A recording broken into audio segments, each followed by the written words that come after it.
Sa mismong gabi ng marangyang selebrasyon ng ika-10 anibersaryo ng kasal, itinulak si Dr. Althea Reyes sa isang operasyon upang iligtas ang buhay ng mismong kabit ng kanyang asawa. Isang sandaling tuluyang naglantad ng pagtataksil na wala nang maitatanggi. Mula sa malamig na silid operasyon, tahimik niyang sinimulan ang pagbabalikwas, ginamit ang talino at yoetikang propesyonal bilang sandata upang ibunyag ang sabuatan na naglalayong wasakin ang kanyang dangal at karera.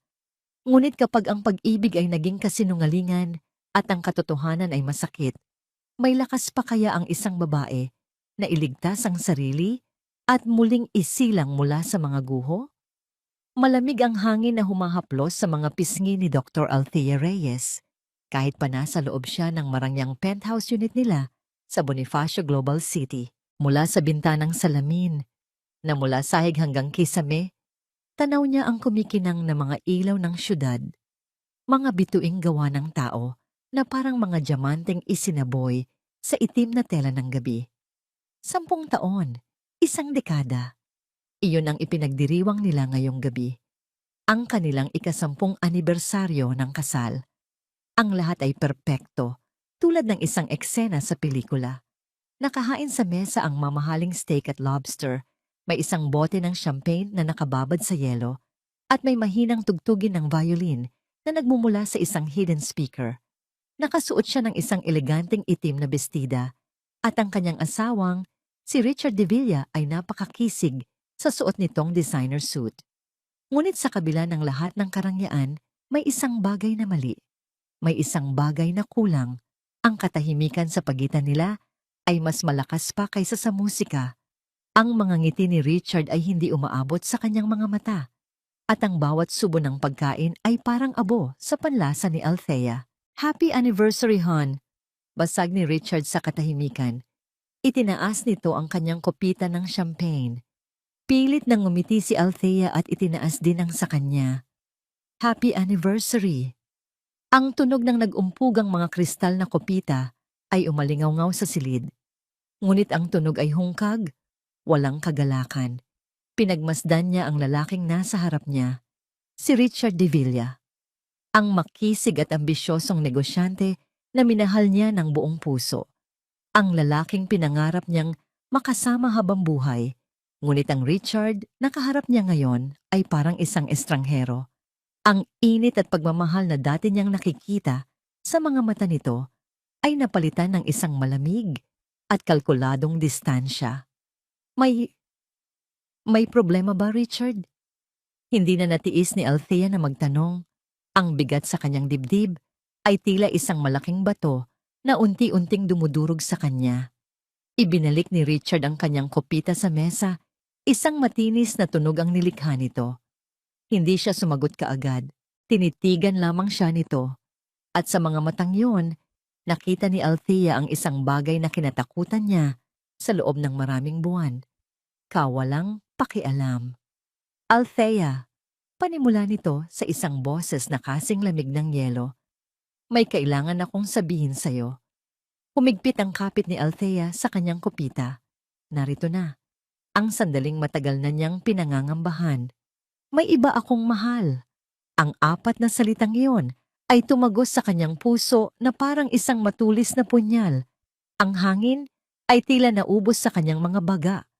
Ang kumikinang na mga ilaw ng syudad sa labas ay biglang lumabo. Ang tanging naririnig niya ay ang malakas na pintig ng sarili niyang puso. Isang desperadong tambol sa gitna ng nakabibinging katahimikan. Hindi siya nakapagsalita. Anong sasabihin niya? Paano ka tutugon sa isang sentensyang wumasak sa buong mundo mo sa isang iglap? Ngunit hindi pa tapos si Richard. Kung ang unang pangungusap ay isang punyal, ang sumunod ay isang palakol na tuluyang bumaon at sumira sa lahat ng natitira sa kanya. At kailangan mo siyang iligtas. Isang tawa ang gustong kumawala sa lalamunan ni Althea. Isang tawang puno ng pait at kawalan ng pag-asa. Iniligtas? Siya? Isang biro ba ito? Isang masamang panaginip? Kasabay ng pagyanig ng kanyang mga kamay, Nabitawan niya ang kupitang hawak. Bumagsak ito sa mamahaling puting sahig. Ang tunog ng nabasag na kristal ay sumabog sa silid at ang pulang alak ay kumalat na parang dugo mula sa isang sariwang sugat. Isang perpektong metapora para sa kanilang pagsasama. Wasak, madugo. Ngunit hindi man lang natinag si Richard. Hindi nito pinansin ang nabasag na kopita o ang nanginginig na babaeng nasa harap niya. Kalmado itong tumayo, lumapit sa briefcase nito na nakapatong sa isang silya at may kinuha mula roon. Isang brown na folder. Inilapag niya ito sa mesa. Sa gitna ng kanilang hindi natapos na hapunan, dahan-dahan, itinulak niya ito palapit kay Althea. Ano to? Halos pabulong na tanong ni Althea. Ang boses niya'y garalgal. Buksan mo! Utos ni Richard, walang bakas ng emosyon. Nanginginig ang mga daliri ni Althea habang binubuksan ang folder. Ang mga mata niya ay agad na napako sa pangalan na nakasulat sa ibabaw ng medical chart. Isabella Gonzalez, ang pangalan ng kabit niya. May malubhang sakit siya sa atay, paliwanag ni Richard, na parang isang doktor na nag-uulat sa isang pasyente, hindi isang asawang umamin ng pagkakasala. Kailangan niya ng liver transplant, agad-agad. Nag-angat ng tingin si Althea, ang kanyang mga mata ay puno ng luhang hindi makawala. Ang pagkalito at sakit ay nag-uunahan sa kanyang isipan. At anong kinalaman ko rito? Isang mapanuyang ngiti ang gumuhit sa mga labi ni Richard. Ikaw ang pinakamagaling na surgeon sa St. Jude's, Althea. Ikaw lang ang pinagkakatiwalaan ko na kayang gumawa ng operasyon. Ikaw ang magliligtas sa kanya. Ang mundo ni Althea ay tuluyang gumuho. Hindi lang siya ipinagkanulo, hindi lang siya niloko. Ngayon, gusto pa ng kanyang asawa na gamitin niya ang kanyang mga kamay, ang kanyang talento, ang kanyang sinumpaang tungkulin para iligtas ang buhay ng babaeng sumira sa kanilang pamilya. Ito ay hindi na lamang isang simpleng pagtataksil. Ito ay isang uri ng kalupitan na hindi niya akalain na kayang gawin ng sinuman, lalo na ng lalaking minsan niyang tinawag na kalahati ng kanyang puso. Mula sa ilalim ng mga papeles sa folder, may isang pirasong papel na kinuha si Richard at marahang inilapag sa ibabaw ng lahat. Isang surgical consent form. Nakita ni Althea na nakapirma na roon si Isabella Gonzalez. May isang espasyo na lang na blanko, ang espasyo para sa pirma ng punong siruhano. Itinuro yon ni Richard gamit ang isang mamahaling ballpen. Pirmahan mo, sabi nito sa isang boses na hindi nagiiwan ng lugar para sa pagtanggi. Nakatitig lang si Althea sa papel. Ang puting papel na yon ay parang isang hatol ng kamatayan para sa kanyang puso. Ang hawak na panulat ni Richard ay tila isang sandata. Ramdam niya ang pagyanig ng buong katawan niya. Ang bawat hibla ng kanyang pagkatao ay sumisigaw ng hindi, ngunit walang salitang lumalabas sa kanyang bibig. Hindi na bumalik si Richard sa kanilang silid ng gabing iyon. Hindi na rin yun hinanap ni Althea. Pagkatapos niyang marinig ang utos mula sa sariling asawa, ang malaki at marangyang penthouse na minsan niyang tinuring na tahanan ay naging isang malamig na kulungan. Ang bawat sulok ay puno ng alaala, ng kasinungalingan. Hindi siya nakatulog. Paano siya makakatulog kung ang bawat pagpikit ng kanyang mga mata ay nagdadala sa imahe ng mukha ni Richard? Malamig, walang emosyon, malupit. Paano siya makakatulog kung ang pangalang Isabella Gonzalez ay paulit-ulit na tumatatak sa kanyang isipan na parang isang sirang plaka? Madaling araw na nang sa wakas ay bumangon siya mula sa sofa kung saan siya nanatili ng ilang oras. Naglakad siya patungo sa kanilang kwarto. Ang kama ay maayos pa rin, hindi nagalaw. Sa ibabaw ng kanyang side table ay naroon ang isang silver frame na litrato, ang kanilang wedding photo. Kinuha niya ito. Doon, sa ilalim ng ilaw ng buwan na tumatagos sa bintana, Tinitigan niya ang masayang mukha ng 2 taong nangako ng habambuhay sa isa't isa. Ang nangiti niya noon ay totoo. Ang kislap sa mga mata ni Richard ay tila puno ng pagmamahal. O yun lang ang akala niya. Isang mainit na likido ang pumatak sa salamin ng litrato. Luha. Sinundan pa ito ng isa at isa pa. Hanggang sa ang kanyang tahimik na pag-iyak ay naging isang pigil na paghikbi na yumayanig sa buo niyang katawan. 10 taon ng kanyang buhay, ng kanyang pag-aalaga, ng kanyang pag-unawa, lahat ay ibinigay niya kay Richard. Ipinagpaliban niya ang mga pagkakataon para sa sarili, isinantabi ang sariling mga pangarap para lamang suportahan ito sa pag-angat nito sa mundo ng negosyo.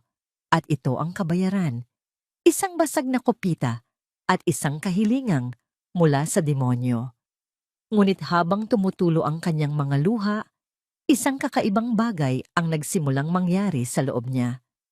Ang matinding sakit ay dahan-dahang nagbabago ng anyo. Ang init ng pighati ay napapalitan ng isang nanunuot na lamig. Ang lamig ng galit, ang lamig ng katotohanan. Dahan-dahan, ibinaba niya ang litrato. Nakataob. Ayaw na niyang makita pa ang kasinungalingan. Pinunasan niya ang kanyang mga luha gamit ang likod ng kanyang palad. Hindi siya pwedeng magpakalunod sa sakit na ito. Siya ay isang doktor. Sanay siyang mag-isip ng malinaw sa gitna ng krisis. At ito, sa lahat ng krisis na hinarap niya, ang pinakamal personal. Kinuha niya ang kanyang telepono at tiniyak na hindi magigising si Richard sa kung saang guest room man ito natutulog. Nagdial siya ng isang numero. Kailangan niya ng isang kaibigan. Kailangan niya si Kat. Maaga pa lang ay nagkita na sila sa halos walang taong coffee shop sa loob ng St. Jude's Medical Center. Si Dr. Katrina Kat Santos, ang kanyang matalik na kaibigan at kapwa surgeon, ay agad na napansin ang pamumugto ng mga mata ni Althea. Anong nangyari sa'yo? Mukha kang hindi natulog ng 1 linggo. Bungad ni Kat, puno ng pag-aalala. Huminga ng malalim si Althea bago nagsalita. At doon, sa isang boses na basag at nanginginig, ikinuwento niya ang lahat. Ang anibersaryo, ang pag-amin ni Richard, ang babae, at ang kahilingan. Sa bawat salitang binibitawan niya, lalong nanlalaki ang mga mata ni Kat sa pagkabigla at galit. Nang matapos si Althea, napahampas si Kat sa mesa, dahilan para magtinginan ang iilang tao sa loob ng coffee shop. Hayop siya, nanggagalaiting sabi ni Kat. Walang hiya siya, Althea. Hindi ko maintindihan kung paano niya nagagawang huminga sa sobrang kapal ng mukha niya. Hindi ko alam ang gagawin ko, Kat. Amin ni Althea, ang boses niya ay puno ng pagkatalo. Ang isang bahagi sa akin ay gustong isigaw sa kanya na mamatay na silang dalawa. Pero may sinumpaan akong tungkulin. Kalimutan mo muna ang tungkulin mo. Giit ni Kat. Hinawakan nito ang mga kamay ni Althea. Hindi ito tungkol sa pagiging doktor, Althea. Tungkol ito sa pagiging tao. Gagamitin ka niya. Gagamitin niya ang propesyon mo para linisin ang kalat niya. Huwag mong hayaan. Huwag mong ibigay sa kanya ang satisfaksyon na yon. Alam ni Althea na tama masikat. Ang bawat hibla ng kanyang pagkatao ay sumisigaw na tumanggi. Ngunit ang imahe ng isang pasyenteng nangangailangan ng tulong ay bumabagabag sa kanyang isipan. Paano niya tatalikuran ang isang taong may sakit, kahit pa ang taong yon ang dahilan ng kanyang pagkasira? Nag-angat siya ng tingin kay Kat. Pero kung tatanggi ako at mamatay siya, paano ko dadalhin yon sa konsensya ko habang buhay? Isang malungkot na ngiti ang gumuhit sa labi ni Kat. At kung papayag ka, paano mo haharapin ang sarili mo sa salamin araw-araw? Alam na ikaw mismo ang nagdugtong sa buhay ng babaeng sumira sa'yo. Althea, ano man ang piliin mo, may sakit na kasama. Ang tanong ay, aling sakit ang kaya mong dalhin? Ang mga salitang iyon ay tumatak sa isip ni Althea. Umalis siya sa coffee shop na mas lalong gulong-gulo. Nagkulong siya sa kanyang opisina, pilit na pinag-aaralan ang mga medical chart ng ibang pasyente. Ngunit ang pangalan lang ni Isabela Gonzales ang nakikita niya. Tumayo siya at naglakad-lakad sa pasilyo ng ospital. Ang amoy ng antiseptic, ang tunog ng mga monitor, ang mga puting uniforme. Ito ang mundo niya. Ito siya ang may control. Dito siya si Dr. Althea Reyes. At habang tinitingnan niya ang refleksyon niya sa salamin ng bintana, isang desisyon ang nabuo sa kanyang isipan. Isang desisyon na hindi galing sa sakit o paghihiganti, kundi sa isang malamig at matalas na determinasyon. Hinanap niya si Richard. Natagpuan niya ito sa isang pribadong lounge na madalas nitong gamitin kapag nasa ospital. Nakaupo ito roon, kalmadong nagbabasa ng isang business paper na para bang walang nangyari kagabi. Tumayo si Althea sa harap niya, hindi nagsasalita, hanggang sa maramdaman nito ang kanyang presensya at magangat ito ng tingin. "Nagdesisyon ka na?" tanong ni Richard. May bahid ng pagkakampante sa kanyang boses. Tumango si Althea. Ang kanyang mukha ay seryoso, walang emosyon. "Gagawin ko ang operasyon." Isang ngaang ngiti ng tagumpay ang unti-unting sumilay sa mga labi ni Richard. Ngunit agad din itong nawala. Nang magsalita muli si Althea. "Pero may kondisyon ako." Tinaasan siya ng kilay ni Richard. Naghihintay. "Hindi ko gagawin to bilang asawa mo." Paglilinaw ni Althea, ang bawat salita ay may bigat. "Gagawin ko ito bilang si Dr. Althea Reyes, isang surgeon, at ang serbisyo ko ay may bayad." Tinitigan niya ito ng diretso sa mata.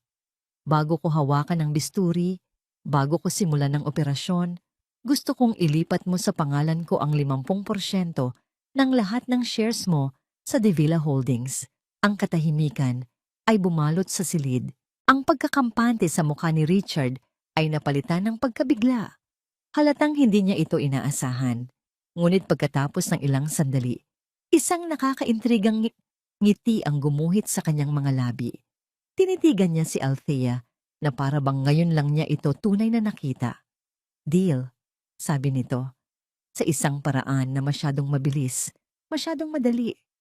"Basta't iligtas mo siya." Ang bilis ng kanyang pagsang-ayon ay nagtanim ng isang butil ng hinala sa puso ni Althea. Bakit ganoon na lang kadali para sa kanya na isuko ang kalahati ng imperyong binuo niya? May iba pa bang hindi niya alam? Ngunit bago pa man niya maproseso ang lahat, tumayo na si Richard at inilahad ang kamay. "We have a deal, Dr. Reyes." Nag-aalangan man, tinanggap ni Althea ang kamay nito. Ang pagdampi ng kanilang mga balat ay kasing lamig ng isang transaksyon sa negosyo. Wala nang init, wala nang pagmamahal, isang kontrata na lang na nilagdaan ng kanilang mga nasirang pangako. Ang paglalakad patungo sa VIP wing ng St. Jude's ay parang paglalakad patungo sa sarili niyang bitayan. Bawat hakbang ni Althea sa makintab at puting sahig ng ospital ay mabigat. Bawat paghinga ay may kasamang kirot. Isinuot niya ang kanyang puting doctor's coat na parang isang baluti at isinukbit sa leeg ang kanyang stethoscope na parang isang armas. Ngayon, hindi siya si Althea Reyes, ang asawang pinagtaksilan. Ngayon, kailangan niyang maging si Dr. Reyes, ang professional, ang walang kinikilingan. Sa labas ng pinto ng VIP Suite 1, huminto siya saglit. Huminga siya ng malalim, pinakalma ang sarili, at pilit na iwinaksi ang lahat ng personal na emosyon. Inihanda niya ang isang blankong ekspresyon sa kanyang mukha bago marahang itinulak ang pinto. Ang silid ay maluwag at mukhang isang mamahaling hotel room kaysa sa isang kwarto sa ospital. Ngunit ang atensyon ni Althea ay hindi napunta sa magandang interior. Agad itong napako sa figura na nakahiga sa kama, si Isabela Gonzales. Maputla ang balat nito at may pagkananinilaw, isang malinaw na sintomas ng malubhang sakit sa atay. Nakakabit sa kanya ang isang IV drip. Payat siya, ngunit kahit sa kanyang karamdaman, hindi maikakaila ang ganda nito. Isang gandang mapangahas at matapang. malayo sa klasiko at seryosong aura ni Althea. At sa tabi ng kama, nakaupo ang kanyang asawa, si Richard. Nang marinig nito ang pagbukas ng pinto, sabay silang napalingon sa kanya. Ang mga mata ni Isabela ay puno ng isang kakaibang pinaghalong sakit at paghamon. Tila sinusuri siya nito mula ulo hanggang paa. Si Richard naman ay tumayo. Isang peking ngamang ngiti ng pag-aalala ang nakapaskil sa kanyang muka. Althea, nandito ka na pala, sabi ni Richard, na parang normal ang lahat. Isabela, this is Dr. Reyes. Hon, this is Isabela. Ang paraan ng pagpapakilala sa kanila ni Richard ay isang sampal sa pagkatao ni Althea. Ngunit ang isang salitang dating nagpapakilig sa kanya ay ngayon parang lason sa kanyang pandinig. Hindi siya sumagot. Naglakad siya palapit sa kama. Kinuha ang medical chart na nakasabit sa paanan nito at sinimulang basahin yon na para bang silang dalawa lang ng pasyente ang nasa silid. Good morning, Miss Gonzales. Bati ni Althea sa isang malamig at profesional na tono. I'm Dr. Reyes. I'll be your attending surgeon. Kumusta ang pakiramdam mo? Isang mahinang tawa ang kumawala sa mga labi ni Isabela. Ang tunog niyon ay garalgal, ngunit puno ng pang-uuyam. Tinitigan siya nito ng diretso sa mata.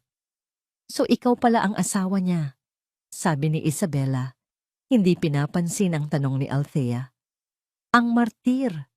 Ang salitang iyon, martir, ay tumama kay Althea na parang isang malakas na suntok sa sikmura.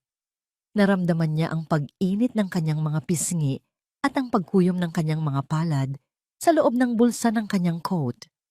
Ngunit hindi niya ipinahalatang nasaktan siya. Itinuon niya ang kanyang mga mata sa chart. Pilit na pinapanatili ang kanyang profesional na anyo. Nakita ni Richard ang tensyon.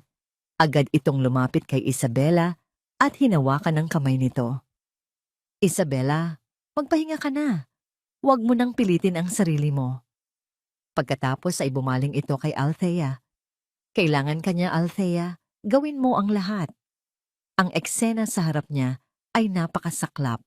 Ang kanyang asawa, nagpapakita ng pag-aalala sa babaeng sumira sa kanila, habang siya, ang legal na asawa, ay naroon bilang isang tauhan lang na inupahan para gawin ang isang trabaho. Hindi na niya kinaya. Kailangan niyang makaalis doon. I need to run some more tests, sabi ni Althea. Ang boses niya ay matigas. Isasama ko ang chart. Babalikan ko na lang mamaya. Hindi na niya hinintay ang kanilang sagot. Mabilis siyang tumalikod at naglakad palabas ng silid. Dala-dala ang chart na parang isang tropeo mula sa isang digmaang hindi niya naman gustong salihan. Nang makabalik siya sa seguridad ng kanyang opisina, doon lang niya pinakawalan ang isang malalim na hininga na kanina pa niya pinipigilan. Sumandal siya sa nakasarang pinto, naramdaman ang panlalamig ng kanyang mga kamay. Martir. Ang salitang yun ay umuulit-ulit sa kanyang isipan. Ganoon ba ang tingin sa kanya ng lahat? Isang martir na asawa? Umupo siya sa kanyang mesa at sinubukang magtrabaho, ngunit ang mukha ni Isabela at ang peking pag-aalala ni Richard ay hindi maalis sa isip niya. May mali. Ang bilis ng pagsang-ayon ni Richard sa kanyang kondisyon, ang mapanghamong titig ni Isabela. Lahat ng ito ay parang mga piraso ng isang palaisipan na hindi niya mabuo. Kinagabihan, hindi siya umuwi. Sinabi niyang may emergency sa ospital. Ang totoo, hindi niya kayang makita muli si Richard sa bahay na minsan nilang pinagsaluhan. Sa halip, ibinuhos niya ang kanyang oras sa pag-aaral sa kaso ni Isabela Gonzales. Binuksan niya ang digital archives ng ospital. Sinuri niyang muli ang bawat detalye sa medical history nito. Family history of liver disease. Medyo bihira ang partikular na kondisyon na ito. Sinubukan niyang maghanap ng mga kaparehong kaso sa database ng St. Jude's, umaasang makakita ng pattern. Nag-type siya ng apelyidong Gonzales at liver disease. Maraming lumabas na resulta, pero isa ang kumuha ng kanyang atensyon. Isang file mula 5 taon na ang nakakaraan. Angela Gonzales, Dahan-dahan niyang iniklik ang file. Nagload ang mga detalye ng pasyente. Isang babae, 26 na taong gulang noon, admitted for a high-risk surgical procedure. Attending surgeon, napatigil sa paghinga si Althea nang mabasa ang sarili niyang pangalan. Naaalala niya si Angela, isang komplikadong kaso. Ginawa niya ang lahat ng kanyang makakaya, ngunit may nangyaring hindi inaasahan. Isang one in a million complication. Namatay ang pasyente sa operating table. Iyon ang isa sa iilang kaso sa kanyang karera na bigo siyang mailigtas. Mabilis niyang binuksan ang family information ni Angela Gonzalez. Sa ilalim ng immediate family, nakalista ang isang pangalan, Isabella Gonzalez, sister. Naniga si Althea sa kanyang upuan. Ang lamig ay gumapang mula sa kanyang gulugod pataas, sa kanyang batok. Ang mga piraso ng palaisipan ay biglang nagkabit-kabit sa isang paraang nakakapangilabot. Hindi ito nagkataon lang. Ang kabit ng asawa niya ay kapatid ng pasyenteng namatay sa kanyang mga kamay. Nakatitig lang siya sa screen, ang kumukurap na cursor ay tila nanunokso. Ang hininga niya ay naghahabol. Ang babaeng kailangan niyang iligtas ay ang babaeng may pinakamalaking dahilan para kamuhian siya ng higit kanino man sa mundo. Ang katahimikan sa loob ng kanyang opisina ay biglang naging mabigat at nakak-suffocating. Ang tanging naririnig ni Althea ay ang malakas na kabog ng kanyang puso at ang mahinang ugong ng air conditioner. Multo. Isang multo mula sa nakaraan ang biglang nagbalik upang guluhin ang kanyang kasalukuyan, at ang multong iyon ay may pangalan, Angela Gonzalez. Isinara niya ang laptop ng may panginginig. Napasandal siya sa kanyang upuan. Ang isip niya'y ligalig, paghihiganti. Iyon ang unang salitang pumasok sa kanyang utak. Ito ba ang dahilan? Nilapitan ba ni Isabella si Richard para makapaghiganti sa kanya? Ginamit ba nito ang kanyang asawa para sirain siya? At ngayon, gagamitin nito ang sariling sakit para tuluyan siyang wasakin? Ang ideya ay napakalupit, ngunit sa puntong ito, wala nang imposible para kay Althea. Ang pundasyon ng kanyang buhay ay gumuho na, at sa mga guho nito, ang bawat anino ay tila isang halimaw. Kinabukasan pumasok si Althea sa ospital na may bagong bigat sa kanyang balikat. Hindi na lang ito tungkol sa isang kabit. Ito ay tungkol sa isang posibleng sabuatan, isang bitag na maingat na inihanda para sa kanya. At siya, sa kanyang kagustuhang iligtas, ang kanyang profesionalismo, ay naglalakad ng diretso patungo rito. Kailangan niya ng mga kasagutan. Una niyang pinuntahan ang hospital archives, ang lugar kung saan nakatago ang mga luma at pisikal na kopya ng mga medical records. Ginamit niya ang kanyang autoridad bilang senior surgeon para hilingin ang kompletong file ng kaso ni Angela Gonzalez. Habang naghihintay, ang bawat segundo ay parang isang oras. Nang maiabot sa kanya ang makapal na folder, dinala niya ito sa isang tagong sulok ng library ng ospital. Nanginginig ang kanyang mga kamay habang binubuklat ang bawat pahina. Naroon ang lahat. Ang mga resulta ng laboratorio, ang mga larawan mula sa CT scan, ang kanyang sariling mga sulat kamay na tala, at ang death certificate. Cause of death: unforeseen surgical complications leading to massive hemorrhage. Binalikan niya ang mga sandaling iyon. Ang pagod, ang tensyon, ang desperasyon nang magsimulang bumagsak ang vital signs ni Angela. Naaalala niya ang mukha ng pamilya nito nang ibalita niya ang masamang nangyari. Ang ama nitong napaluhod sa sahig, ang ina nitong humagulgol nang walang tigil, at ang nakababatang kapatid. Isang dalagita pa noon, payat, na may mga matang nag-aapoy sa galit at sakit. Tinitigan siya nito na para bang siya ang mismong pumatay sa kapatid nito. Hindi niya makakalimutan ang mga matang iyon. Ang mga mata ni Isabella. Paano niya hindi nakilala? Paano niya hindi napagdugtong ang mga pangyayari? Dahil ba sa sakit? Dahil ba sa pagiging abala niya sa sarili niyang wasak na mundo? Habang abala sa pag-iisip, hindi niya namalayan ang paglapit ni Kat. Althea, anong ginagawa mo rito? At ano yang binabasa mo? Tanong ng kaibigan. Bakas ang pag-aalala. Itinuro ni Althea ang pangalan sa lumang chart. Naalala mo ba ang kasong ito, Kat? Angela Gonzalez. 5 taon na ang nakalipas. Bahagyang kumunot ang noo ni Kat. Pilit na inaalala. Gonzalez, parang pamilyar. Ah, oo. Ito yung high-risk case na. Oh my God, Althea. Ito yon. Si Isabella Gonzalez, sabi ni Althea. Ang boses niya'y halos pabulong. Kapatid niya. Nanlaki ang mga mata ni Kat. Ang lahat ng kulay ay tila nawala sa mukha nito. Hindi maaari. Nagkataon lang yan, di ba? Umiling si Althea. Walang ganitong klaseng nagkakataon, Kat. Plinano ito. Kung ganon, lalo mong hindi dapat gawin ang operasyon. Halos pasigaw na, sabi ni Kat. Bitag ito, Althea. Paano kung may gawin sila para palabasin na nagkamali ka sa operasyon? Paano kung ito ang paraan nila para sirain ang lisensya mo? Ang takot na sinabi ni Kat ay totoo. Iyon din ang takot na gumagapang sa kanyang sistema. Ngunit may isang bagay na pumipigil sa kanya. At paano kung yun mismo ang gusto nilang mangyari? Sagot ni Althea. Na tumanggi ako? Para masabi nilang pinabayaan ko siyang mamatay dahil sa galit, dahil sa personal na dahilan? Alin ang mas masamang tingnan para sa isang doktor? Ang subukang magligtas o ang hayagang tumanggi? Natahimik si Kat.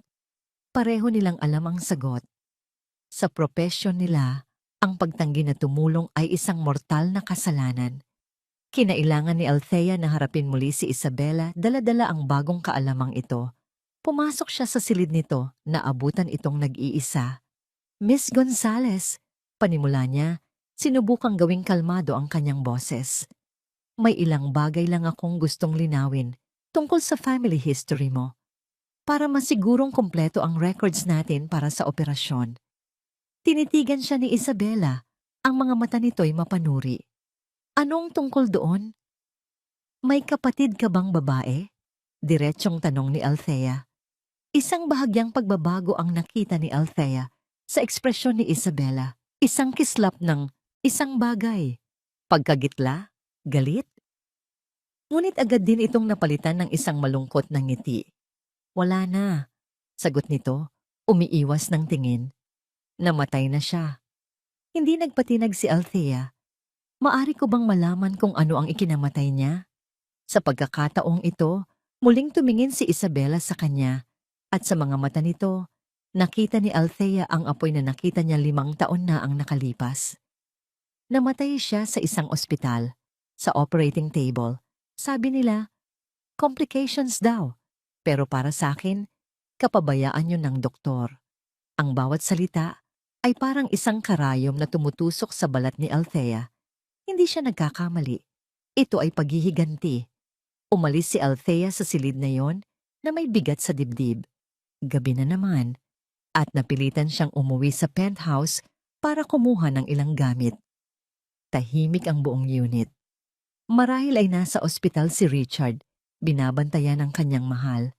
Pumasok siya sa walk-in closet ni Richard, naghahanap ng isang lumang briefcase na kailangan niya para sa mga dokumento. Habang binubuksan ang isa sa mga huling drawer na bihirang gamitin sa ilalim ng mga luma at hindi na ginagamit na necktie, may isang bagay na kumalansing.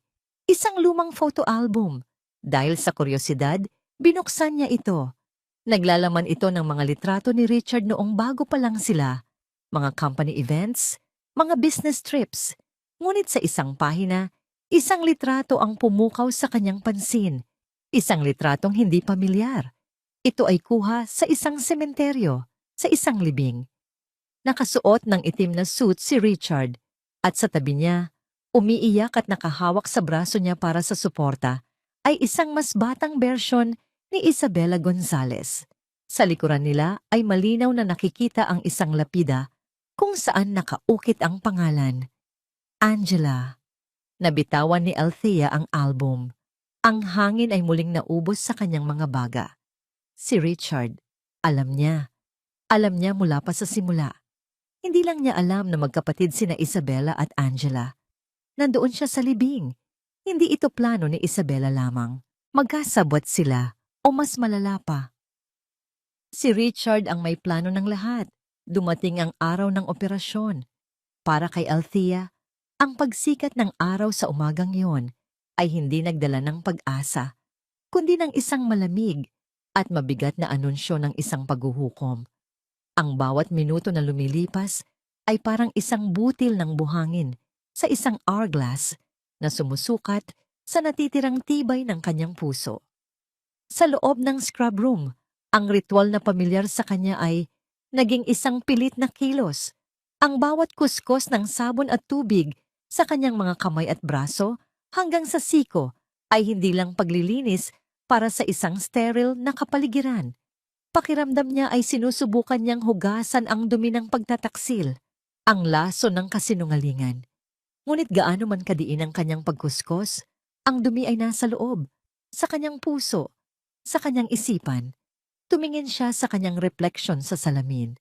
Ang babaeng nakatingin pabalik ay si Dr. Reyes, nakasuot ng asul na scrub suit at cap. Ang kanyang mukha ay natatatakpan ng maskara. Tanging ang mga mata lang ang nakikita. Ngunit sa likod ng mga matang iyon, nakatago ang pighati ni Althea. Ngayon, kailangan niyang patayin ang damdamin ni Althea para mabuhay si Dr. Reyes. Kailangan niyang maging isang makina, isang instrumento ng paggaling, kahit na ang ginagamot niya ay ang cancer sa kanyang buhay. "Handa ka na ba, Thea?" tanong ni Kat, na siyang magiging assistant surgeon niya. Nakatayo ito sa kanyang tabi. Ang mga mata nito'y puno ng pag-aalala na hindi kayang itago o ng sariling maskara. Tumango lang si Althea. Walang salitang kayang ipahayag ang bigat sa kanyang dibdib. Isang tango lang ang kaya niyang ibigay. Pumasok sila sa operating room. Malamig. Tahimik. Ang tanging maririnig ay ang mahinang ugong ng mga makina at ang kontroladong kaluskos ng mga instrumento na inihahanda ng mga nurse. Sa gitna ng silid, sa ilalim ng nagniningning at matinding liwanag ng mga ilaw, nakahiga si Isabella. Payapa, walang malay. Isang blankong canvas kung saan isusulat ni Althea ang hatol, buhay o kamatayan. Sa viewing gallery sa itaas, sa likod ng makapal na salamin, nakatayo si Richard. Nakikita siya ni Althea mula sa gilid ng kanyang mga mata. Isang madilim na anino, isang tahimik na tagamasid sa dula na siya mismo ang nagsulat. Ang presensya nito ay parang isang pisikal na bigat na lalong nagpapahirap sa paghinga ni Althea. Scalpel. Ang boses ni Althea ay matatag at malinaw. Walang bahid ang panginginig. Iyon ang boses ni Dr. Reyes. Inabot sa kanya ang bisturi. Malamig ang bakal sa kanyang kamay na nakagwantes. Huminga siya ng malalim. At sa isang tiyak at sanay na galaw, ginawa niya ang unang hiwa. Nagsimula na ang operasyon. Ang mundo ni Althea ay lumiit. Nakasentro na lamang sa maliit na espasyo ng katawan ni Isabella. Ang lahat ng ingay sa labas, ang pagtataksil, ang kasinungalingan, ang nakaraan, ay pansamantalang nawala. Ang tanging mahalaga na lang ay ang mga ugat, ang mga tissue, ang bawat pintig ng puso na sinusubaybayan sa monitor. Ito ang kanyang santuwaryo. Dito, siya ang may kontrol. Ang bawat galaw niya ay may layunin. Ang bawat desisyon ay batay sa siyensya at karanasan. Hindi sa emosyon. Ang mga oras ay lumipas. Ang tensyon sa loob ng silid ay halos nahihipo. Ang bawat isa ay gumagalaw ng may perpektong koordinasyon. Ngunit habang papalapit sila sa pinakakritikal na bahagi ng operasyon, ang pag-alis sa may sakit na atay, isang biglaang tunog ang bumasag sa kanilang konsentrasyon. Isang matinis at tuloy-tuloy na tunog mula sa cardiac monitor. "Doktor, bumabagsak ang blood pressure niya. Mabilis," anunsyo ng anesthesiologist na puno ng biglaang tensyon ang silid. Mula sa viewing gallery, nakita ni Althea ang paggalaw ni Richard, ang pagdikit nito sa salamin, ang panlalaki ng mga mata nito sa takot. May internal bleeding, hindi natin nakita. Hanapin ninyo. Utos ni Althea. Ang boses niya'y nanatiling kalmado sa kabila ng krisis. Ang kanyang mga mata ay mabilis na naghahanap.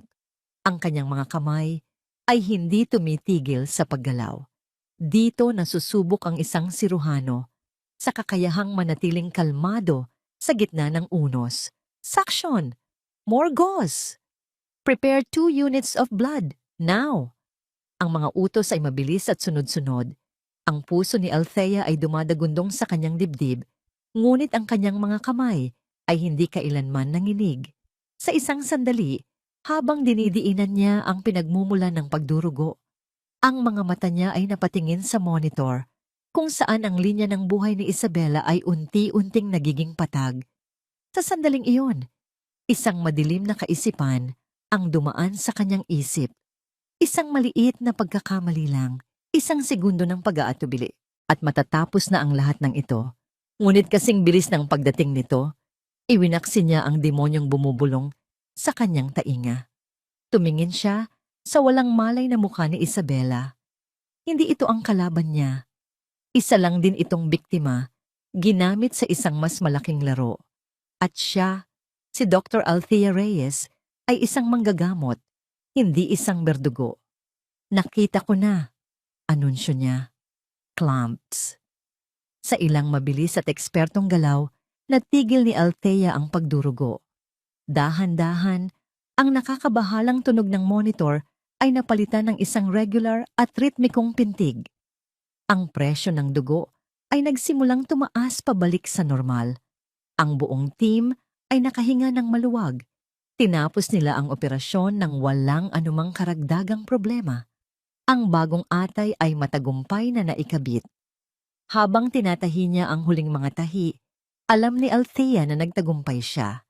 Iniligtas niya ang buhay ni Isabela Gonzales. Nang tanggalin niya ang kanyang surgical gloves at maskara, ang pagod ay biglang bumagsak sa kanya na parang isang toneladang pader. Pagod sa katawan, pagod sa isip, pagod sa puso. Paglabas niya ng operating room, sinalubong siya ni Richard. Ang mukha nito ay namumutla ngunit puno ng labis na pasasalamat. Althea, salamat. Alam kong magagawa mo. Sigaw nito. At sa isang kilos na hindi inaasahan ni Althea, niyakap siya nito ng mahigpit. Ngunit ang yakap na yon ay hindi na nagdulot ng anumang init o kapanatagan. Pakiramdam niya ay niyayakap siya ng isang ahas. Gamit ang natitirang lakas, marahan ngunit mariin niyang itinulak palayo si Richard.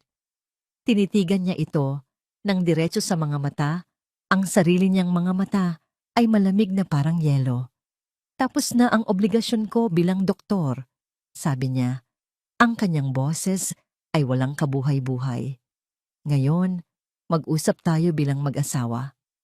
Dinala ni Althea si Richard sa kanyang opisina. Ito ang kanyang teritoryo, ang lugar kung saan siya ang may kapangyarihan.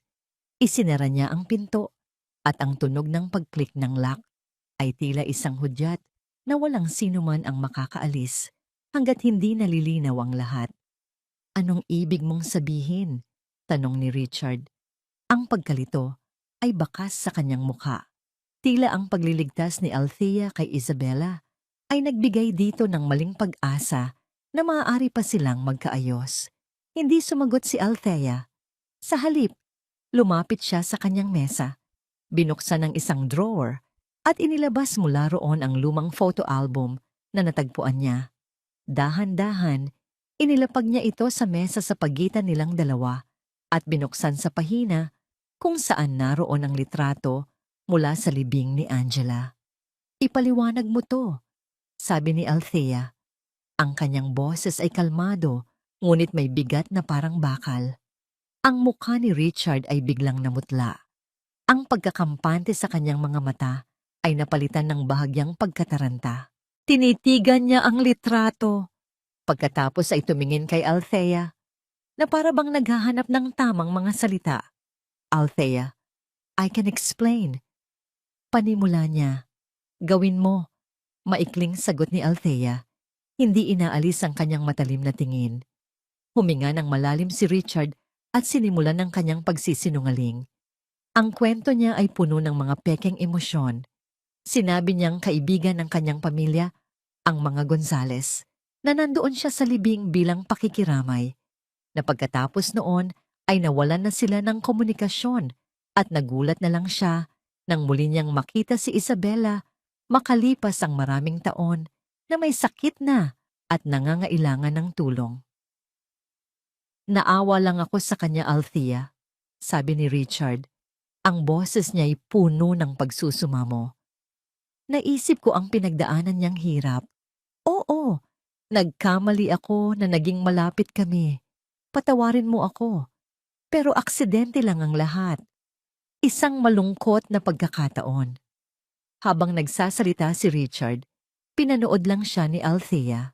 Bawat salita, bawat pekeng pighati sa kanyang boses, bawat pag-arte ay parang isang dula sa entablado. Ngunit si Althea ay hindi na isang manonood na madaling mapaniwala. Nakikita na niya ngayon ang lahat ng bitak sa maskara ng kanyang asawa. Pagkakataon? Ulit ni Althea. Isang mapait na ngiti ang sumilay sa kanyang mga labi. Talaga ba, Richard? O baka naman ginamit mo ang awa na yan para makuha ang gusto mo? Ginamit mo ang kahinaan niya para paikutin siya, para saktan ako? Hindi totoo yan, tanggi ni Richard. Medyo tumataas na ang boses. Mahal ko siya, Althea, at mahalaga ka pa rin sa akin. Nagkamali ako, pero hindi ako masamang tao. Isang tawa ang kumawala kay Althea. Isang tawang walang kagalakan. Hindi masamang tao. Richard, pinahiga mo sa iisang kama ang nakaraan at ang kasalukuyan ko. At gusto mong ako pa mismo ang maging tulay para magkaroon sila ng kinabukasan. Huwag mo akong tawaging tanga. Ang pag-uusap nila ay natigil nang may kumatok sa pinto. Pumasok ang isang nurse.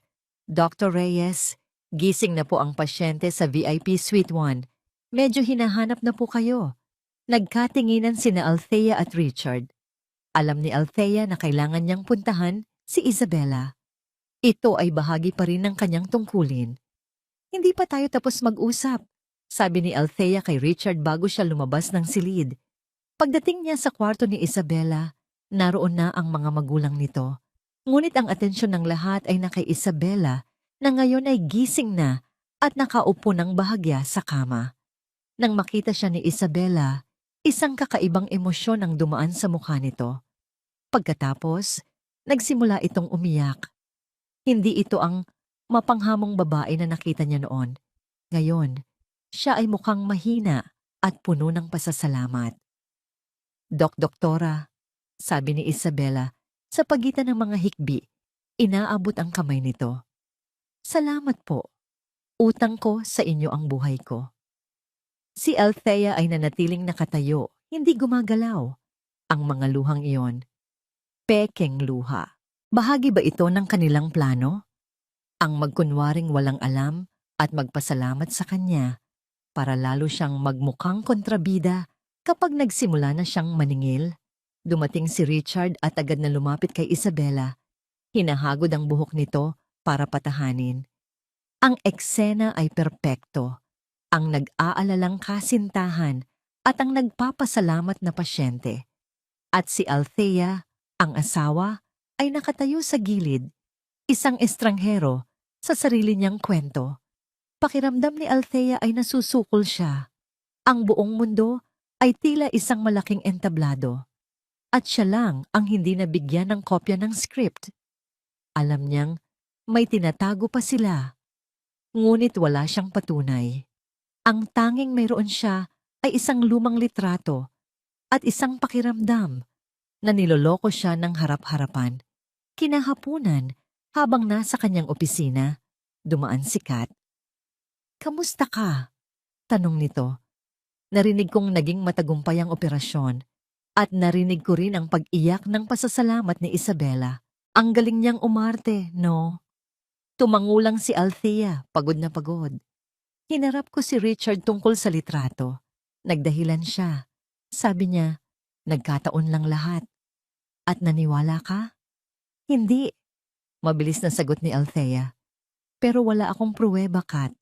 Pakiramdam ko, pinagtutulungan nila ako. Ginagawa nila akong kontrabida sa sarili kong buhay. Biglang naging seryoso ang mukha ni Kat. Tia, may kailangan kang malaman. May naririnig akong mga bulungan sa hospital. May nagkakalat ng tsismis tungkol sa'yo. Tsismis? Tungkol saan? Tungkol sa kaso ni Angela Gonzalez, sabi ni Kat. At ang puso ni Althea ay nagsimulang kumabog ng mabilis. May nagsasabing nagkaroon daw ng medical error noon na may tinatago ka raw. Hindi ko alam kung sino ang nagsimula, pero mabilis kumalat. At iniuugnay nila yon sa katotohanang ikaw ang gumawa ng operasyon sa kapatid niya ngayon. Parang binuhusan ng malamig na tubig si Althea. Ito na. Nagsisimula na sila. Hindi pa man siya nakakabawi sa pagtataksil. Sinisira na nila ngayon ang kanyang reputasyon. Ang kaisa-isang bagay na natitira sa kanya. Habang pauwi na siya ng gabing iyon, gulong-gulo ang isip. Tumunog ang kanyang telepono. Isang unknown number. Dahil sa pag-aakala na baka emergency mula sa ospital, sinagot niya ito. Hello? Walang nagsalita sa kabilang linya. Tanging isang mahinang tunog lang ang kanyang narinig. Isang pamilyar na tunog, isang recording. At sa recording na yon, narinig niya ang dalawang boses. Boses ng kanyang asawa at boses ni Isabela Gonzalez. Nag-uusap, nagtatawanan, at nagpaplano. Nakatigil ang sasakyan ni Althea sa gilid ng isang madilim na kalye, ilang blok ang layo mula sa kanilang penthouse. Ang mga ilaw mula sa mga poste at mga gusali sa paligid ay tila malayo at walang buhay. Ang tanging malinaw sa kanyang mundo, sa mga sandaling iyon ay ang mga boses na nagmumula-mula sa speaker ng kanyang telepono, mga boses na parang lason na dahan-dahang gumagapang sa kanyang sistema, pinapatay ang bawat natitirang hibla ng pag-asa at pagmamahal sa kanyang puso. Ang tawag ay naputol na, ngunit ang recording na ipinadala sa kanya ng anonymous na nag-email ay paulit-ulit niyang pinapatugtog, hindi dahil sa hindi siya makapaniwala. Pinapatugtog niya ito hanggang sa ang bawat salita ay tumatak sa kanyang isipan na parang markang bakal hanggang sa ang sakit ay maging manhid at ang manhid ay maging isang matigas at malamig na galit. Ang boses ni Isabela ay malandi at naglalambing. Richard, natatakot ako. Paano kung hindi siya pumayag? Paano kung malaman niya ang lahat? Sumunod ang boses ni Richard, ang boses na minsan ay kumakanta sa kanya para makatulog, ang boses na nangako sa kanya ng pag-ibig sa harap ng altar. Ngunit ang boses na naririnig niya ngayon ay hindi pamilyar. Ito ay kalkulado, malamig, at puno ng isang uri ng pagkasuklam na hindi niya kailanman narinig mula rito. Huwag kang mag-alala, Isabela. Althea is predictable. Ang kahinaan niya ay ang pagiging mabuti. She lives by her oath. Hindi niya kayang tumanggi sa isang pasyenteng naghihingalo. At kapag nailigtas ka na niya, doon natin sisimulan ang totoong laro. Isang saglit na katahimikan. Tapos ay muling nagsalita si Isabela. Pero paano kung maghinala siya? Paano kung mahalata niyang ginagamit lang natin ang pagkamatay ni ate para sa plano mo? Isang tawa ang narinig ni Althea. Isang tawa mula kay Richard na nagpatindig ng lahat ng balahibo sa kanyang batok. My dear Isabela, hindi mo naiintindihan, sabi ni Richard. Ang pagkamatay ng kapatid mo ay hindi lang pain. It's my insurance. Habang buhay, dala-dala niya ang bigat ng pagkamatay ni Angela. At gagamitin ko ang bigat na yon para kontrolin siya. Kapag nakuha ko na ang malaking investment deal sa board ng St. Jude's gamit ang impluensya niya, at kapag napirmahan na niya ang mga papeles na kailangan ko, pareho na tayong panalo. Maghihiganti ka sa doktor na pumatay sa kapatid mo. At ako naman, Makukuha ko ang kontrol sa ospital na matagal ko nang gusto. Si Althea, she's just a pawn in a much bigger game. A very useful, very predictable pawn. Pawn, isang piyesa sa laro ng chess. Biglang bumaliktad ang sikmura ni Althea. Binuksan niya ang pinto ng kanyang sasakyan at halos masuka sa gilid ng kalsada. Ang kanyang buong katawan ay nanginginig, hindi dahil sa lamig ng gabi, kundi dahil sa matinding pagkasuklam. Lahat ay kasinungalingan. Ang pag-amin ni Richard, ang pagmamakaawa, ang mga luha ni Isabela, ang mga bulong-bulungan sa ospital, ang pag-atake sa kanyang reputasyon. Hindi ito simpleng pagtataksil ng dalawang taong nagmahalan. Hindi ito paghihiganti ng isang naulilang kapatid. Ito ay isang mas malalim, mas madilim, at mas kalkuladong plano. Isang planong ginawa ng iisang tao. Ang kanyang asawa. Si Isabela ay hindi kasabwat. Isa lang din itong piyesa, tulad niya. Isang biktimang puno ng galit na ginamit at minanipula ng isang halimaw para sa sarili nitong mga ambisyon. Ang tunay na kaaway ay hindi ang babaeng kahati niya sa kama. Ang tunay na halimaw ay ang lalaking natutulog sa tabi niya sa loob ng 10 taon. Ang pag-ibig ni Richard para kay Isabela? Kasinungalingan. Ang awa nito sa sinapit ng dalaga? Isang pag-arte. Ang lahat ay para sa isang bagay lang, pera at kapangyarihan. Ang control sa St. Jude's Medical Center. At siya, ang kanyang asawa, ang susi para mabuksan ang pintong yon. Lahat ng maliliit na piraso ng palaisipan ay biglang nabuo sa kanyang isipan. Ang bilis ng pagsang-ayon ni Richard sa kanyang hiling na 50% ng shares dahil alam nitong babawiin din niya ang lahat sa huli. Ang pagpapakalat ng chismis tungkol kay Angela para kapag oras na, mayroon siyang alas laban sa kanya. Ang lahat ay perpektong nakalatag. All is lost. Ang sandaling iyon sa buhay ng isang tao kung saan nararamdaman niyang wala nang natitira. Ang kanyang pag-ibig, ang kanyang kasal, ang kanyang tiwala. Lahat ay abo na. Ang sakit na naramdaman niya noong unang gabi ay parang kagat lang ng langgam kumpara sa impyernong nararamdaman niya ngayon. Ang pagtataksil ay masakit, ngunit ang malamig na katotohanan na ang buong pagsasama ninyo ay isang mahabang panloloko, iyon ay nakamamatay. Umupo siyang muli sa loob ng sasakyan. Isinandal niya ang kanyang ulo sa manibela. Sa isang saglit, naramdaman niya ang kompletong kawalan. Isang malawak at madilim na kawalan. Walang luha, walang sigaw. Tanging isang nakabibinging katahimikan sa loob ng kanyang kaluluwa. Ngunit sa gitna ng kadilimang iyon, sa pinakailalim ng kanyang pagkasira, isang bagay ang nagsimulang mag-apoy. Isang maliit na baga. Hindi na ito ang malambot na puso ng isang asawang umiiyak. Hindi na ito ang naguguluhang isip ng isang doktor na pinipili ang kanyang sinumpaang tungkulin. Ang gumising sa loob niya ay ibang klase ng nilalang. Itinaas niya ang kanyang ulo at tumingin sa kanyang sariling refleksyon sa rearview mirror. Ang mga mata niya ay hindi na puno ng luha. Wala nang bakas ng pighati. Ang tanging naroon ay isang matalim at nanlalamig na determinasyon. Isang klase ng galit na hindi maingay, ngunit mas mapanganib. Isang galit na nag-iisip. Ang halimaw ay hindi lamang si Richard. Dahil ang babaeng pinakawalan nito sa pamamagitan ng kanyang kalupitan ay isa na ring halimaw na handang lumaban. A very predictable pawn. Ang mga salita ni Richard ay umalingaw-ngaw sa kanyang isipan. Isang malamig na ngiti ang gumuhit sa mga labi ni Althea sa unang pagkakataon. Let's see how predictable I can be. Kinuha niya ang kanyang telepono, ngunit hindi na ang recording ang kanyang pinakinggan. Nag-dial siya ng isang numero, ang numero ng kanyang abogado. Hello, Attorney Romero. Sabi niya, ang boses niya ay matatag at walang bahid ng anumang emosyon. It's Althea Reyes. I need you to prepare everything. Divorce, annulment, lahat. At bukas na bukas, gusto kong mag-file tayo ng injunction laban sa lahat ng assets ni Richard de Villa.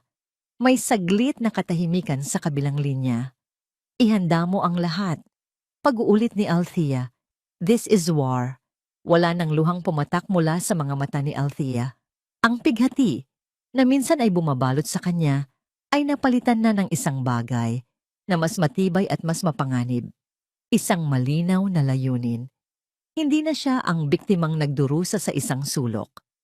Ngayon, siya na ang reyna sa chessboard at oras na para gawin niya ang kanyang unang hakbang. Kinabukasan, pumasok si Althea sa St. Jude's na may ibang aura. Ang kanyang mga hakbang ay mas tiyak. Ang kanyang likod ay mas tuwid.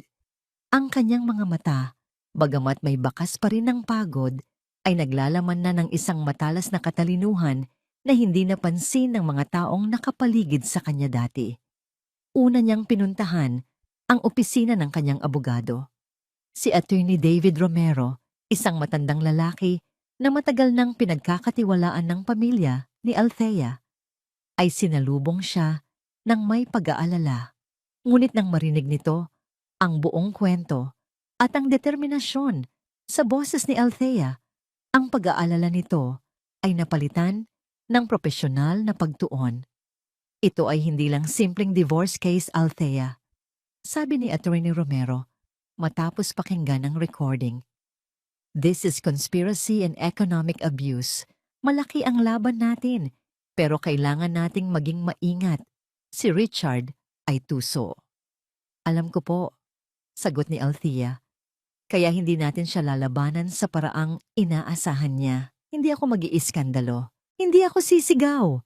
Gagamitin ko ang kung anong meron ako. Ang aking posisyon, ang aking utak, at ang kanyang sariling mga kasinungalingan laban sa kanya." Maghapon silang nagplano. Inilatag nila ang bawat legal na hakbang, bawat dokumentong kailangan, at bawat posibleng senaryo. Nang umalis si Althea sa opisina ng abogado, dala na niya ang isang malinaw na battle plan. Ang susunod niyang hakbang ay mas delikado. Kailangan niyang kausapin si Isabela, hindi bilang kaaway, kundi bilang isang potensyal na kakampi. Alam niyang ginamit lang din ni Richard ang dalaga. Kailangan niyang imulat ang mga mata nito sa katotohanan. Pumunta siya sa VIP suite. Nadatnan niyang nag-iisa si Isabela, nanonood ng telebisyon. Mas maganda na ang kulay nito ngayon. Isang senyales na tinatanggap ng katawan nito ang bagong atay. "Miss Gonzales," bati ni Althea. Isinara ang pinto sa likuran niya. "Pwede ba tayong mag-usap?" Tinaasan siya ng kilay ni Isabela, ngunit may halong pagtataka. "Tungkol saan, doktora?" Hindi umupo si Althea. Nanatili siyang nakatayo, nagbibigay ng impresyon ng awtoridad. "Tungkol sa kapatid mo. Tungkol kay Angela." Agad na nagbago ang anyo ni Isabela. Ang pagtataka ay napalitan ng pamilyar na galit. "Anong tungkol sa kanya?" "Alam kong sinisisi mo ako sa pagkamatay niya," mahinahong sabi ni Althea. "At naiintindihan ko, karapatan mo yan. Pero may tanong ako sa'yo, Isabela. Pagkatapos ng nangyari, si Richard ba ang unang lumapit sa'yo para mag-alok ng tulong? Siya ba ang nagtanim sa isip mo ng ideya ng paghihiganti?" Natigilan si Isabela. Ang kanyang bibig ay bahagyang bumukas, ngunit walang salitang lumabas. Ang reaksyon niyang iyon ay sapat ng kumpirmasyon para kay Althea. Nagpatuloy si Althea. "Ginamit ka niya, Isabela. Ginamit niya ang sakit na nararamdaman mo para sa sarili niyang interes. Akala mo ba tungkol sa'yo ang lahat ng ito? Tungkol sa pag-ibig niya sa'yo? Hindi." Dito na ginawa ni Althea ang kanyang kalkuladong sugal. Kinuha niya ang kanyang telepono. "May ipaparinig ako sa'yo," sabi niya. "Pero bago yan, isipin mong mabuti. Ang lalaking pinagkakatiwalaan mo ba talaga ang kakampi mo rito?" "V-voicemail yan ng isang unknown number," sabi ni Althea. Nagkukunwaring nagtataka. "Kaninang umaga ko lang narinig. Hindi ko nga alam kung sino, pero parang pamilyar ang mga boses." Pinindot niya ang play button, ngunit hindi niya ipinarinig ang buong recording. Pinili niya ang isang partikular na bahagi, ang bahagi kung saan malinaw na sinasabi ni Richard, si Althea, she's just a pawn in a much bigger game, a very useful, very predictable pawn. Paulit-ulit niyang ipinarinig ang linyang iyon. Hindi niya isinama ang pangalan ni Isabela. Hinayaan niyang ang sariling isip ng dalaga ang magproseso sa narinig nito. Nakita ni Althea ang unti-unting pagbabago sa mukha ni Isabela. Ang galit ay napalitan ng pagkalito, at ang pagkalito ay napalitan ng isang lumalaking takot at pagdududa. Sino pa ba ang kausap ni Richard sa recording? Sino pa ba ang kasama sa larong ito? Ano yan? Nanginginig na tanong ni Isabela. Hindi ko alam, sagot ni Althea, puno ng pagkukunwari. Pero nakakatakot, hindi ba? Parang may mas malaking plano si Richard na hindi natin alam. Pinapaimbestigahan ko na kung kaninong boses ang kausap niya. Itinanim na ni Althea ang butil ng pagdududa. Alam niyang sa mga susunod na oras, hindi na siya ang magiging kaaway sa isipan ni Isabela. Ang pagdududa nito ay lilipat na kay Richard. Ang huling hakbang ni Althea para sa araw na yon ang pinakamahalaga. Gamit ang kanyang posisyon at ang respeto na meron siya sa ospital, humiling siya ng isang emergency board meeting. Bilang isa sa mga pinaka-senior na doktor at ngayon, dahil sa kasunduan nila ni Richard, isa na rin siyang stakeholder. May karapatan siyang gawin ito. Ano ang agenda ng meeting, Dr. Reyes? Tanong ng sekretary ng board. Isang seryosong usapin, sagot ni Althea, ang kanyang boses ay pununo ng awtoridad. May kinalaman ito sa integridad, etika, at sa isang malaking investment proposal na nakakaapekto sa hinaharap ng St. Jude's. Mabilis na kumalat ang balita tungkol sa biglaang pulong. At hindi nagtagal, natanggap ito ni Richard. Ilang minuto lang ang lumipas, tumawag ang kanyang asawa. Ang boses nito sa kabilang linya ay hindi na naglalambing o nagmamakaawa. Ito ay malamig at puno ng pagbabanta. Anong ginagawa mo, Althea? Anong meeting to? Nakatayo si Althea sa harap ng bintana ng kanyang opisina. Tanaw ang syudad na unti-unti nang nilalamon ng dilim. Isang nangiti ang sumilay sa kanyang mga labi. Ang nangiti ng isang reynang handa nang sabihing, "Checkmate." Bakit, Richard? Natatakot ka ba? Mahinahon niyang tanong. Investor ka naman, di ba? Dapat nga nandoon ka para mapakinggan ang seryosong usapin. See you at the boardroom, Mr. De Villa. Ibinaba niya ang telepono bago pa man ito makasagot. Nagsimula na ang digmaan. At sa pagkakataong ito, hindi na siya ang piyesang ginagalaw. Siya na ang nagagalaw sa mga piyesa. Ang boardroom ng St. Jude's Medical Center ay isang silid na binuo para sa kapangyarihan. Ang mahabang lamesang gawa sa mahogany, ang matataas na leather chairs, at ang malawak na bintanang tanaw ang buong Metro Manila ay nagpapahiwatig ng bigat ng bawat desisyong binubuo rito. Ngayon, ang silid na ito ang magiging saksi sa pagbagsak ng isang hari.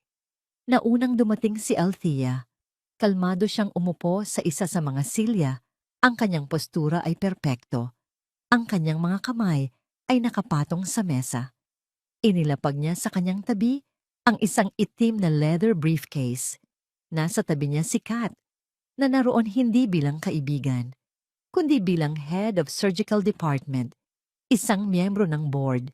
Isa-isang dumating ang iba pang miyembro ng board, mga seryosong doktor, mga matatalinong administrador, at mga makapangyarihang negosyante.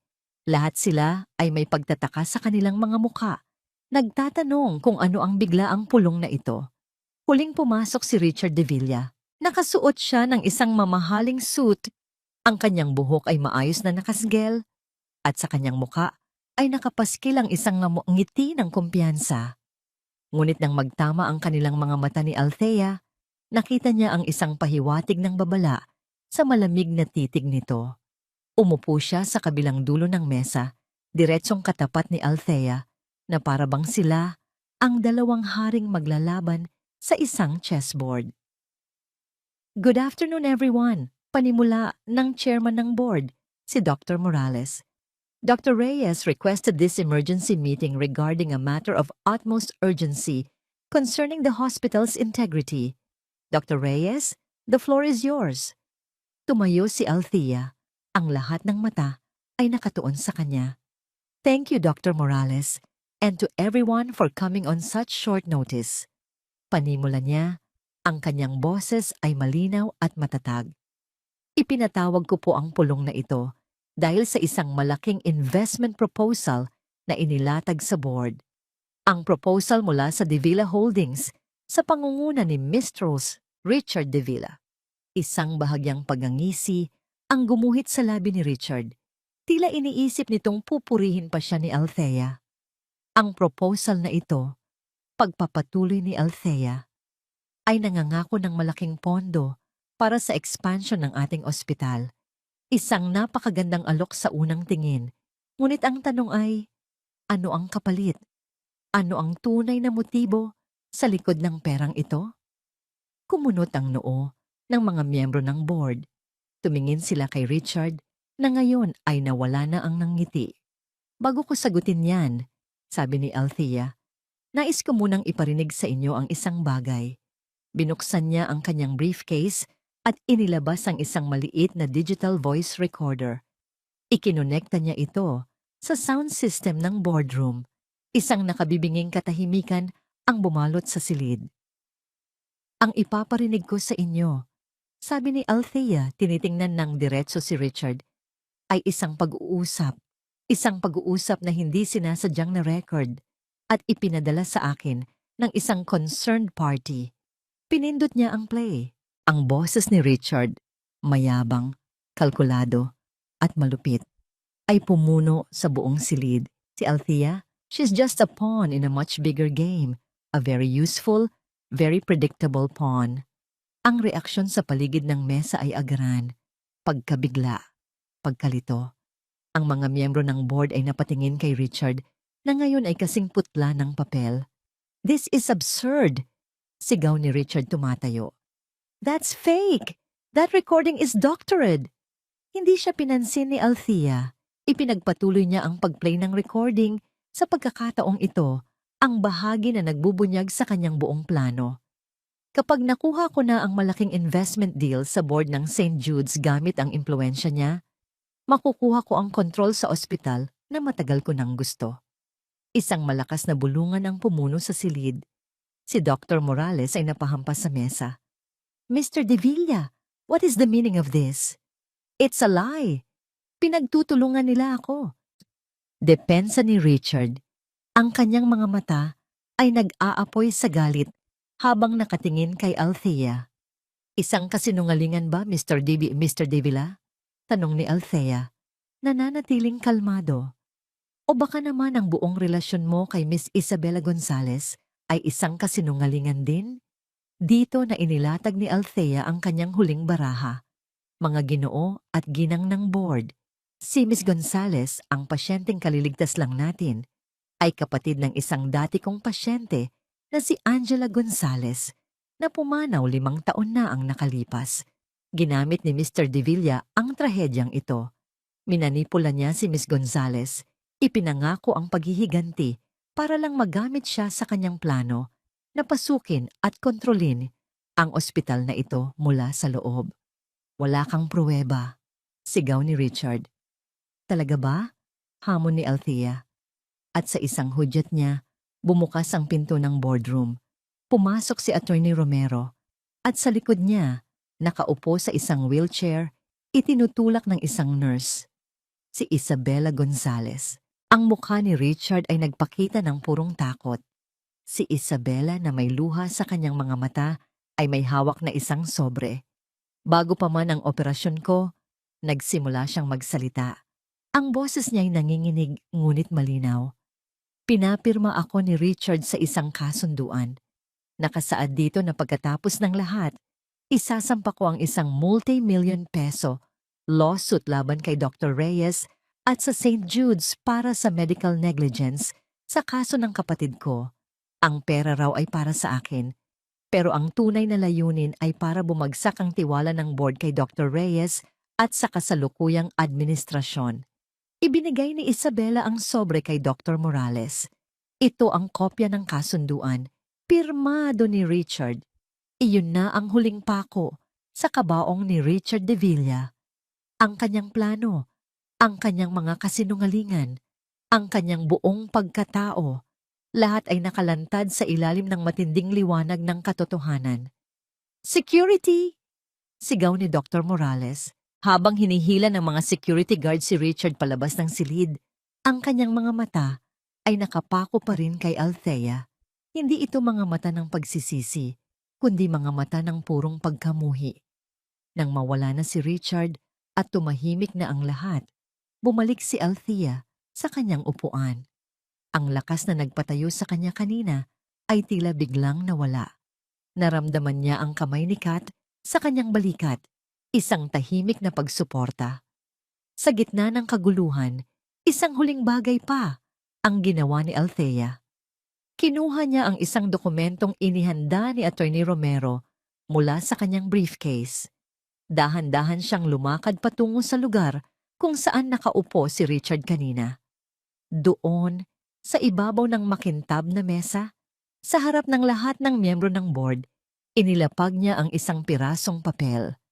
Isang pirmadong kopya ng kanilang divorce petition. Tapos na tayo. Bulong niya sa sarili, hindi para kay Richard, kundi para sa kanyang sarili. Isang deklarasyon ng kalayaan.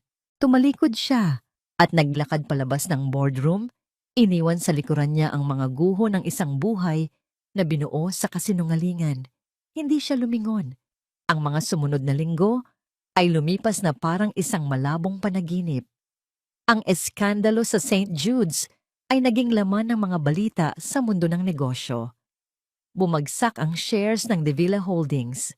Humarap si Richard sa maraming kaso, hindi lang mula sa board ng ospital, kundi mula na rin sa iba pa nitong mga kasosyo na nalinlang.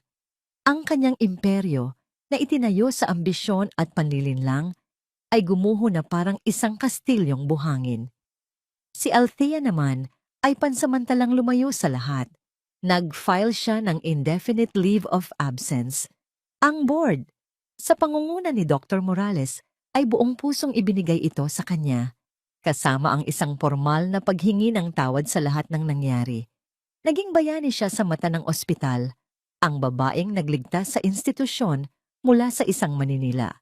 Ngunit sa loob-loob niya, hindi siya bayani. Isa lang siyang sundalong pagod na pagod mula sa isang matinding digmaan.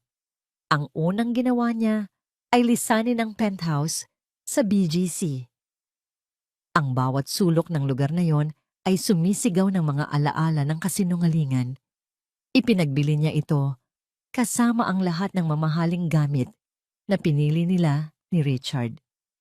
Hindi niya kailangan ang mga iyon. Hindi niya kailangan ng anumang bagay na magpapaalala sa kanya ng buhay na ninakaw mula sa kanya. Lumipat siya sa isang maliit at tahimik na condominium unit na malapit sa dagat. Ito ay simple lang. Pinalamutian ng mga kulay na puti at asul, mga kulay na nagbibigay ng kapayapaan. Mula sa kanyang balkonahe, tanaw niya ang walang katapusang karagatan. Sa unang pagkakataon sa loob ng maraming taon, natuto siyang mag-isa. Sa simula, ang katahimikan ay nakakabingi.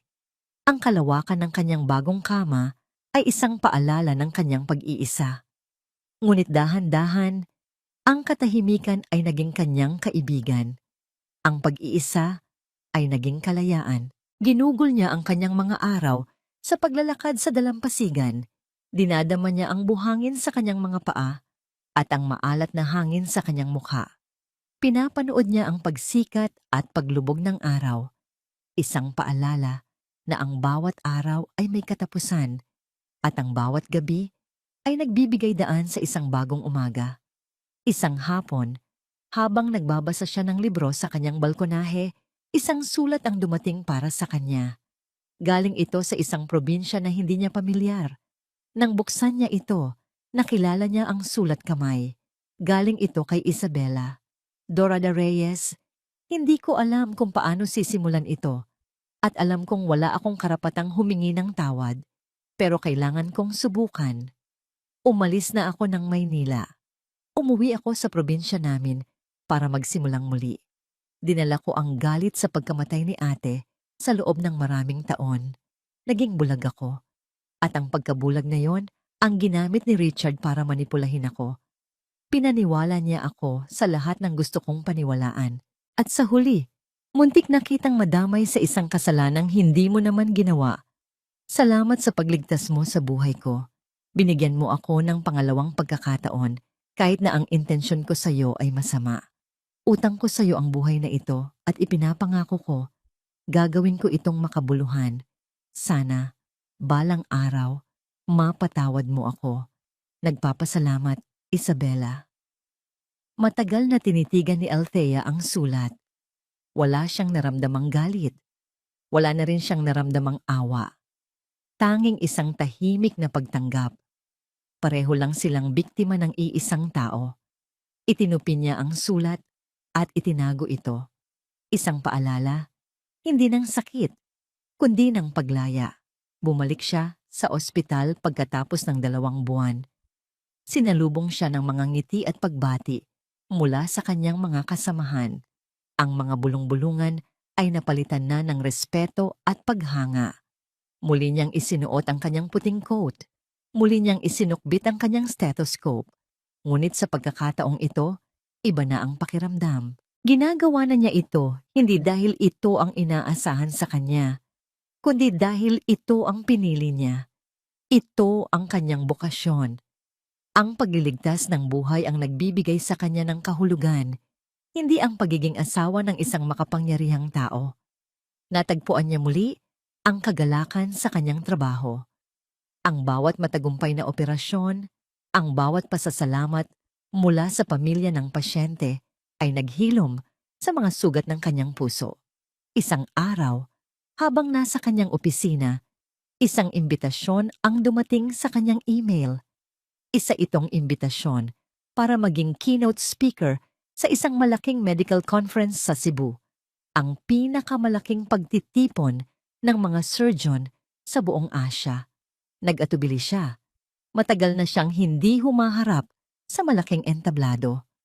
Ngunit habang tinititigan niya ang imbitasyon, nakita niya ito hindi bilang isang obligasyon, kundi bilang isang pagkakataon. Isang pagkakataon para lumabas sa anino ng nakaraan. Isang pagkakataon para ipakilala ang kanyang sarili sa mundo. Hindi bilang si Mrs. De Villa, hindi bilang ang doktora sa gitna ng isang eskandalo, kundi bilang si Dr. Althea Reyes, isang babaeng bumangon mula sa abo, mas matatag at mas buo kaysa dati. Nag-type siya ng kanyang tugon. Yes, I would be honored to accept.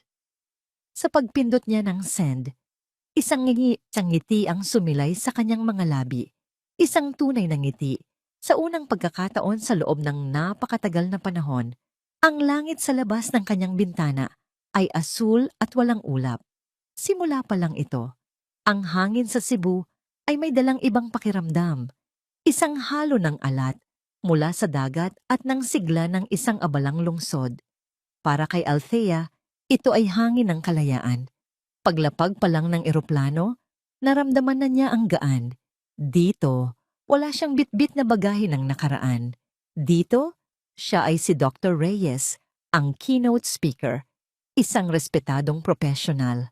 Ang conference ay ginanap sa isang grand ballroom ng isang 5-star hotel na tanawang Mactan Channel. Ang paligid ay puno ng mga pinakamagagaling na isip sa larangan ng medisina. Sa simula, nakaramdam si Althea ng bahagyang kaba. Ngunit habang nakikihalubilo siya sa mga kapwa-doktor, napagtanto niyang ito ang mundong tunay niyang kinabibilangan. Nang siya na ang tinawag sa entablado para sa kanyang talumpati, humakbang siya ng may kumpiyansa. Mula sa entablado, natanaw niya ang daan-daang mukha na nakatingin sa kanya, naghihintay. Huminga siya ng malalim at nagsimulang magsalita. Ang kanyang paksa ay hindi lamang tungkol sa mga bagong teknolohiya sa surgery. Ang kanyang talumpati ay tungkol sa isang bagay na mas malalim.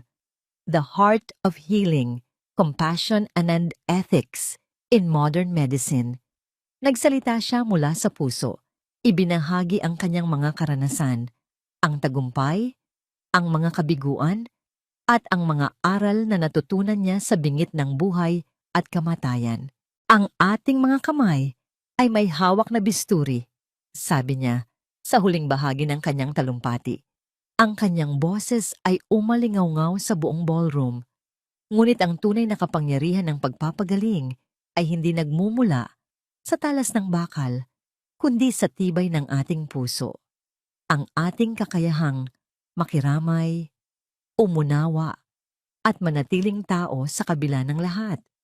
Dahil sa huli, hindi lang tayo mga doktor.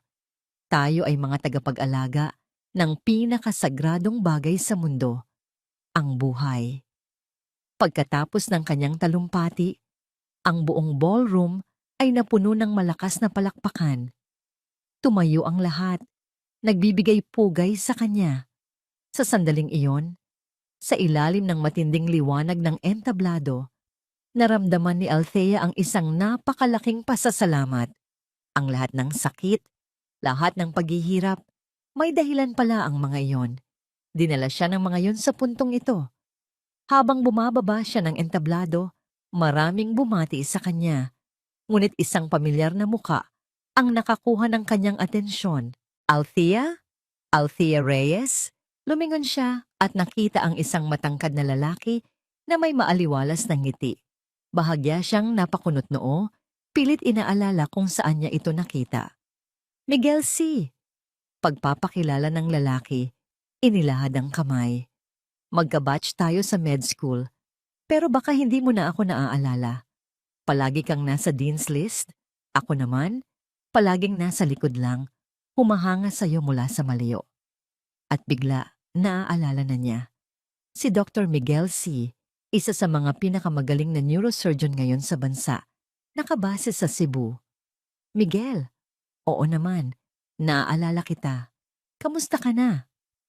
Ako dapat ang magtanong niyan, sabi ni Miguel. Ang kanyang mga mata ay puno ng paghanga. That was a brilliant speech. Hindi lang makabuluhan. Totoo. Ramdam ng lahat. Ang papuri mula sa isang kapwa-doktor na nirerespeto niya ay nagdulot ng isang kakaibang init sa dibdib ni Althea. Nagpatuloy ang kanilang kwentuhan. Nalaman niyang matagal na nitong sinusubaybayan ang kanyang karera at ang mga pagsubok na pinagdaanan niya. Ngunit sa paraan ng pagkakasabi nito, walang bahid ng tsismis o panghuhusga. Tanging respeto. Niyaya siya ni Miguel na maghapunan kasama ang ilang mga doktor. Sa unang pagkakataon sa loob ng maraming taon, pumayag si Althea na lumabas kasama ang mga kaibigan. Ang hapunan ay puno ng tawanan at makabuluhang kwentuhan tungkol sa kanilang propesyon. Walang nag-usisa tungkol sa kanyang personal na buhay. Tinatrato nila siya bilang kapantay, bilang isang kasamahan. Sa pagitan ng mga kwentuhan, hindi maiwasan ni Althea na mapansin ang paraan ng pagtingin sa kanya ni Miguel. Isang tinging puno ng respeto at, kung hindi siya nagkakamali, isang banayad na pagmamahal. Ito ay ibang-iba sa mapanuring tingin ni Richard. Ang pagtingin ni Miguel ay kalmado, parang isang ligtas na daungan. Nang ihatid siya ni Miguel pabalik sa kanyang hotel, naglakad sila sa tabi ng dalampasigan. Alam mo, Althea, sabi ni Miguel, ang mga pinagdaanan mo, hindi ko kayang isipin kung gaano kabigat. Pero ang makita kang nakatayo roon kanina, mas matatag at mas matalino. You're an inspiration. Tumigil sila sa paglalakad at hinarap siya nito. You deserve all the happiness in the world, Dr. Reese. Isang ngiti ang sumilay sa mga labi ni Althea, isang nanangiting totoo. Thank you, Miguel. That means a lot. Nang nasa lobby na sila ng hotel, nagpaalam na si Miguel. Ngunit bago ito tuluyang umalis, may isang pamilyar na boses na tumawag sa pangalan ni Althea. Isang boses na nagpatigil sa kanyang mundo. Althea? Lumingon siya, at ang lahat ng kapayapaan na naramdaman niya sa buong araw ay biglang naglaho. Doon, Ilang metro ang layo mula sa kanya, nakatayo si Richard. Payat, magulo ang buhok, lukot ang damit. Ang dating makisig at aroganteng si Richard de Villa ay wala na. Ang kaharap niya ngayon ay isang anino ng kanyang dating sarili. Ang mga mata nito'y puno ng isang desperadong pighati. Hinarang nito ang kanyang daan. Ang amoy ng alak ay bahagyang naamoy ni Althea. Althea, patawarin mo ako, sabi ni Richard. Ang boses niya'y basag. Hinawakan nito ang kanyang braso. Alam kong nagkamali ako. Isang malaking pagkakamali. Pero nagsisisi na ako. Please, bigyan mo ako ng isa pang pagkakataon. Ang paghawak nito sa kanya ay nagdulot ng isang pangingilabot kay Althea. Ang lahat ng sakit, ang lahat ng kasinungalingan ay bumalik sa isang iglap. Hinarap niya ang multo ng kanyang nakaraan dito sa lugar kung saan siya nagsisimula ng maghilom. Nakatitig lang si Althea sa lalaking nasa harap niya. Ang dating takot, ang dating sakit, ang dating pag-ibig. Wala na siyang maramdaman ni isa sa mga yon. Ang tanging nararamdaman niya habang tinitingnan ang nagmamakaawang anyo ni Richard ay isang malalim at nakakapagpalayang kapayapaan. Ang kapangyarihan nito sa kanya ay tuluyan ng naglaho. Dahan-dahan, ngunit may diin, inalis niya ang kamay ni Richard sa kanyang braso. Ang kanyang galaw ay hindi marahas. Ito ay simple, tiyak, at pinal. Richard, sabi niya, ang kanyang boses ay kalmado at walang bahid ng anumang galit. Huli na ang lahat. Hindi, Althea. Please. Pagmamakaawa ni Richard, ang mga luha ay nagsisimula nang mamuo sa kanyang mga mata. Wala na sa akin ang lahat. Ang kumpanya, ang pera. Ikaw lang ang natitira sa akin. Ikaw lang ang mahalaga. Isang mapait na ngiti ang sumilay sa mga labi ni Althea. Naging mahalaga lang ako nung wala na sa'yo ang lahat, Richard. Ganoon naman palagi, di ba? Ang halaga ko sa'yo ay nakadepende sa kung anong pakinabang ang makukuha mo mula sa akin. Hindi totoo yan. Mahal kita. Giit nito. Umiling si Althea. Siguro, minsan, minahal mo ang ideya ng pagkakaroon ng isang asawang tulad ko. Isang perpektong palamuti sa perpektong buhay na gusto mong itayo. Pero hindi mo ako minahal, Richard. Hindi ang totoong ako.